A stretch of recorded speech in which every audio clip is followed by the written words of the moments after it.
From these also it is evident that the soul is not of the substance of God. For it is shown above that the divine substance is eternal, and that nothing of it can begin anew. But human souls did not exist before bodies, as has been shown. Therefore, the soul cannot be of the divine substance.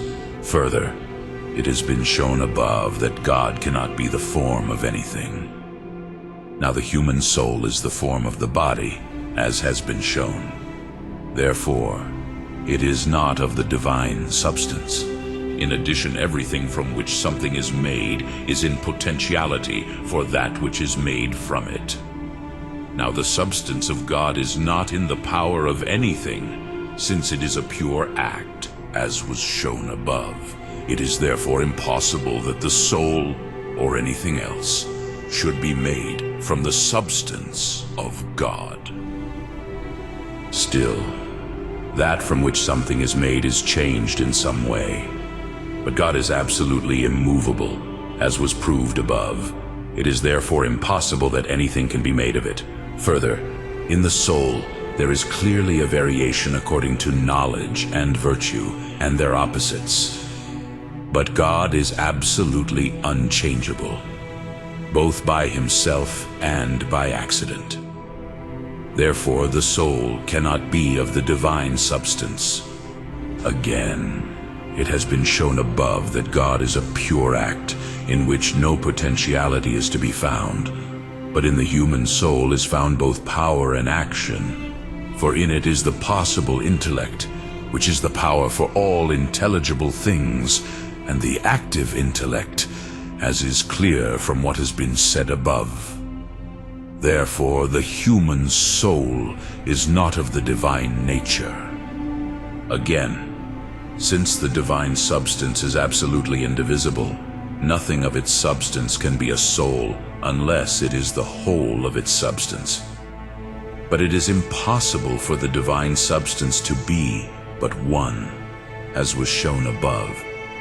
It follows then that the soul of all men is only one insofar as the intellect is concerned, and this is disproved above.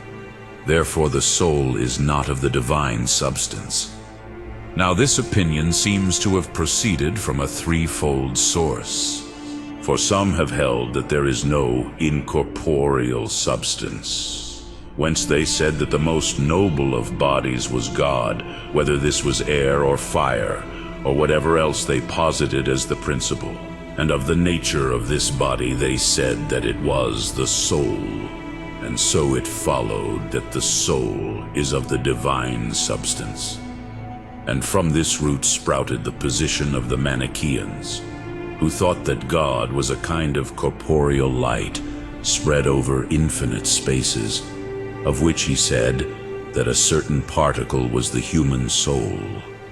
Now this position was disproved above, and by the fact that it was shown that God is not a body, and by this it has been shown that the soul is not even a human body, nor any intellectual substance. Some, however, have maintained that the understanding of all men is one, either active only or active and possible at the same time, as was said above. And since the ancients said that every separate substance was God, it followed that our soul, that is, the intellect by which we understand, is of the divine nature. Hence it was expressly said by certain professors of the Christian faith of our time, who set apart the active intellect, that the active intellect is God. But this position concerning the unity of our intellect was disproved above. And this opinion could also be born from the very similitude of our soul to God. For to understand that which is most esteemed proper to God is found to belong to no substance in the lower world except to man, on account of the soul. Hence it could be seen that the soul belongs to the divine nature, and especially among men, in whose opinions it was established that the soul of man was immortal. It also seems to contribute to this that Genesis 1:26, after it has been said, "Let us make man in our image and likeness," it is added, "God formed man from the clay of the earth, and breathed into his face the breath of life. From this some have wished to accept that the soul is of the divine nature, for he who breathes into the face of another emits into another the same number that was in him. And so the scripture seems to indicate that something divine was sent by God into man to give him life. But the aforesaid similitude does not show that man is something of the divine substance, since in understanding he suffers a deficiency in many ways, which cannot be said of God. Hence this similitude is more indicative of an imperfect image than of any consubstantiality, what the scripture also hints at when it says that man was made in the image of God.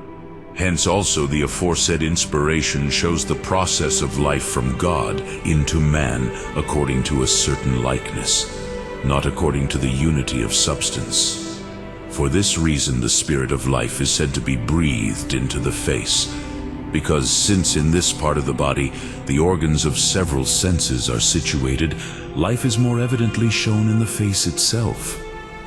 Thus God is said to have breathed into the face of man, because he gave man the breath of life, not by dropping him from his substance.